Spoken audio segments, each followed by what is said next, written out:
গলা ধরে আসছে আমাদের সঙ্গে কথা বলতে বলতে। একটা হয়, একটা জায়গায় ছিলাম, কাজ করছিলাম, হয়। পরাজয়টা কোনো ব্যাপার নয়। যাই হোক, সংসদীয় গণতন্ত্রে জয় পরাজয় থাকে, কিন্তু তার মানে আনুগত্যের যখন প্রশ্নচিহ্নের মুখে থাকে, তখন সেটা আমার কাছে অন্তত মনে হয় যে সেটা সবচেয়ে বড় মানে ব্যর্থতা। আমি বলছি আমি হয়তো ব্যর্থ, আমি প্রকাশ করতে পারিনি ঠিক করে, এটাই হয়তো আমার ব্যর্থতা। মানে আপনার আনুগত্য প্রশ্নচিহ্নের মধ্যে আসতে পারে এটা কখনো ভেবেছিলেন?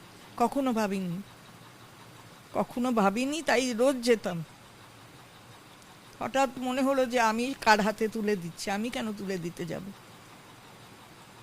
যারা যেটা করার সেটা কোর্টে আছে, ইলেকশন কমিশনের কাছে আছে, আমি কোথায় কার কাছে হাতে তুলে দেবো, কেন তুলে দেবো? আমার কাছে আসেইনি তো, তারা এই প্রশ্ন উঠলো কোথায়?